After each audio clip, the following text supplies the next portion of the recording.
درندگی لاقانونیت کی حد اور انتہا دیکھیں. اور میں آپ کو نام بتاتا ہوں, ڈی پی او گجرات اسد مظفر, یہ اس ساری چیز کو آرکسٹریٹ اور اس کو پلان کر رہا تھا, اس درندگی کو. آپ کا ریٹرننگ آفیسر تابش محمود بٹ بحیثیت اپوزیشن لیڈر اور secretary general Pakistan Tehreek Insaf. Opposition leader آپ کو معلوم ہے خواتین و حضرات کہ قومی اسمبلی میں وزیر اعظم کے بعد نیشنل اسمبلی میں second senior most position opposition leader کی ہوتی ہے, اور اس کا سٹیٹس بھی فیڈرل منسٹر کا ہوتا ہے. اور پولیس نے ہمارا رستہ, میرے چیئرمین بیرسٹر گور صاحب کا اور میرا رستہ انہوں نے روکا. پنجاب اسمبلی کے ہمارے احمد صاحب کا, احمد بچر صاحب جو کہ پنجاب میں لیڈر آف دی اپوزیشن ہے, ان کا راستہ ان پولیس کے لوگوں نے روکا. ہم لوگ 3 گھنٹے وہاں پہ موجود رہے, پرامن طریقے سے رہے, اور انہوں نے کہا جی ہمیں آرڈرز ہیں کہ ہم آپ کو آگے نہیں لے کے جائیں گے اور اریسٹ کر سکیں گے. یہ ان کے آرڈرز تھے. آپ یہ اندازہ لگا لیں جس وقت پولیس کا ایک ایس ایچ او اور ڈی ایس پی اور ایس پی انویسٹیگیشنز وہ کھلم کھلا کہیں کہ جی ہم لوگ مجبور ہیں, پر ہم لوگوں کے پاس یہ آرڈرز ہیں, تو اس ملک میں لاقانونیت ہوتی ہے, وہاں پہ جنگل کا راج ہوتا ہے.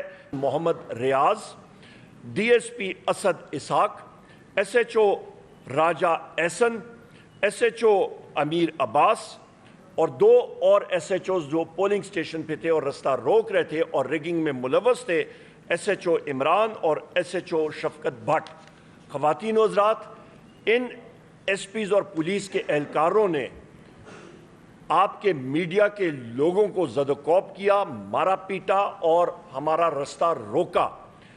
الیکشن کے قوانین آپ دیکھ لیں, وہاں پہ واضح طور پہ لکھا ہوا ہے کہ ریٹرننگ افسر کا دروازہ, اس کے دروازے کھلے ہوں گے, اور جو کینڈیڈیٹس اور اس کے الیکشن ایجنٹس ہیں ان کو فری ایکسس ہوگی جس وقت وہ رزلٹ آ رہے ہوں گے.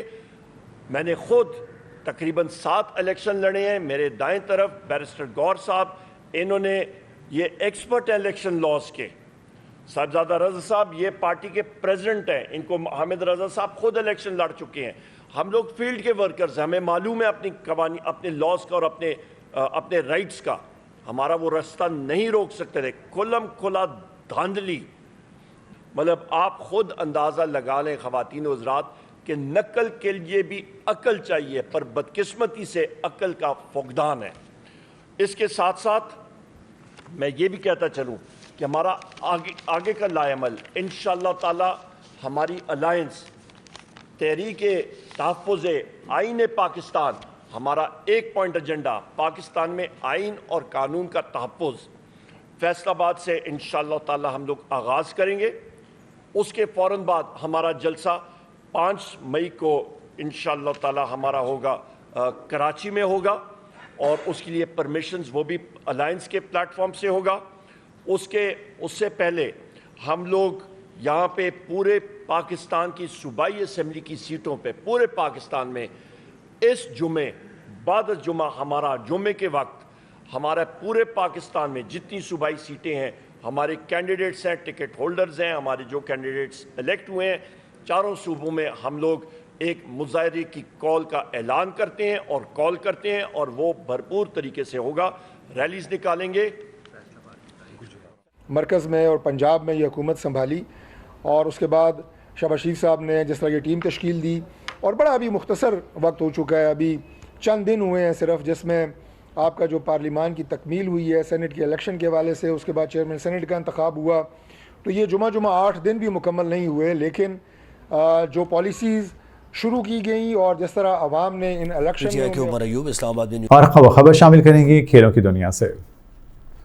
قومی کرکٹ ٹیم کے کپتان بابر اعظم 1992 میں پاکستان کو ICC ورلڈ کپ جتوانے والے عمران خان کا ریکارڈ توڑنے سے محض 10 میچز دور رہ گئے. سابق لیجنڈری کرکٹر عمران خان نے بطور کپتان پاکستان کی نمائندگی کرتے ہوئے 187 میچز میں قیادت کے فرائض نبھائے, جس میں 89 فتوحات درج کیں, جبکہ 67 میں شکست, 26 ڈرا اور 1 میچ ٹائی ہوا. قومی کرکٹ ٹیم کے کپتان بابر اعظم 1992 میں پاکستان کو ICC ورلڈ کپ جتوانے والے عمران خان کا ریکارڈ توڑنے سے محض 10 میچز دور رہ گئے۔ سابق لیجنڈری کرکٹر عمران خان نے بطور کپتان پاکستان کی نمائندگی کرتے ہوئے 187 میچز میں قیادت کے فرائض نبھائے، جس میں 89 فتوحات درج کیں، جبکہ 67 میں شکست، 26 ڈرا اور 1 میچ ٹائی ہوا۔ فہرست میں بابر اعظم دوسری پوزیشن پر آ گئے۔ انہوں نے بطور کپتان پاکستان کی 138 میچز میں قیادت کی، جس میں 79 فتوحات حاصل کی، جبکہ 44 میں شکست، 4 ڈرا اور 1 میچ ٹائی ہوا۔ بابر اعظم نے کیویز کے خلاف گزشتہ میچ میں فتح حاصل کر کے سوئنگ کے سلطان وسیم اکرم کو پیچھے چھوڑا۔ انہوں نے 134 میچوں میں گرین شرٹس کی قیادت کے فرائض نبھائے، جس میں 78 کامیابیاں شامل تھیں، جبکہ 60 شکستیں، 5 میچز ڈرا اور 2 ٹائی ہوئے۔ واضح ہے کہ سابق کپتان مصباح الحق اور انضمام الحق بھی فہرست میں شامل ہیں، جنہوں نے بالترتیب 77 اور 63 میچز پاکستان کو جتوائے تھے۔ اور اب ستاروں کی دنیا۔ بالی ووڈ کے بیڈ بوائے کہلانے والے رنویر سنگھ نے آرٹیفیشل انٹیلیجنس کی مدد سے اپنی ڈیپ فیک ویڈیو بنانے اور اسے پھیلانے پر فرسٹ انفارمیشن رپورٹ FIR درج کروا دی۔ بھارتی نشریاتی ادارے نئی دہلی ٹیلی ویژن کے مطابق رنویر سنگھ کے ترجمان نے تصدیق کی کہ اداکار نے اپنی ڈیپ فیک ویڈیو بنانے اور اسے پھیلانے والوں کے خلاف مقدمہ دائر کروا دیا۔ رنویر سنگھ نے سائبر کرائم قوانین کے تحت سائبر کرائم برانچ میں مقدمہ دائر کروایا اور انہوں نے ان متعدد سوشل میڈیا اکاؤنٹس کو نامزد کیا جن پر ان کی ویڈیو کو پھیلایا گیا۔ علاوہ ازیں رنویر سنگھ نے انسٹاگرام سٹوری میں بھی ڈیپ فیک سے بچو دوستوں کا سٹیٹس لگایا۔ رنویر سنگھ نے ایک ایسے وقت میں اپنی ڈیپ فیک ویڈیو پھیلانے پر مقدمہ دائر کروایا جبکہ گزشتہ ہفتے ہی ان ایک وائرل ویڈیو میں بھارتی وزیر اعظم نریندر مودی پر تنقید کرتے ہوئے لوگوں کو کانگریس کو ووٹ دینے کے لیے قائل کرتے ہوئے دکھایا گیا ہے۔ اس میں NDTV کے مطابق رنویر سنگھ کی جانب سے حال ہی میں وارانسی شہر کے دورے کے دوران خبرساں ادارے ANP کو دیے گئے ایک انٹرویو میں ویڈیو کو AI کی مدد سے تبدیل کر کے اداکار کی ڈیپ فیک ویڈیو بنائی گئی تھی۔ رپورٹ کے مطابق AI کی مدد سے تیار کیے گئے ویڈیو میں رنویر سنگھ کی آواز کو تبدیل کیا گیا، لیکن ان کے چہرے سمیت دوسرے تمام مناظر کو اصلی رکھا گیا۔ رنویر سنگھ کی ویڈیو کی آواز کو تبدیل کر کے اداکار کی ہی آواز میں نریندر مودی پر سخت تنقید کی گئی۔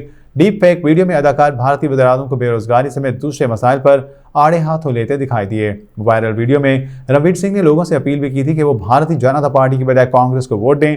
مذکورہ ویڈیو وائرل ہونے کے بعد زیادہ تر لوگوں نے سمجھا کہ اداکار کی اصلی ویڈیو ہے اور انہوں نے کانگریس کی حمایت کی ہے۔ رنویر سنگھ کی جاری ویڈیو بھارت میں لوک سبھا کے انتخابات کے پہلے مرحلے میں 19 اپریل سے قبل وائرل کی گئی، جس پر مبینہ طور پر کانگریس کو کچھ سیاسی فائدہ بھی پہنچا۔ یہ تھی اب تک کی خاص خبریں۔ مزید خبروں اور نیوز اپڈیٹ سے باخبر رہنے کے لیے رہیے پاک وطن TV کے ساتھ۔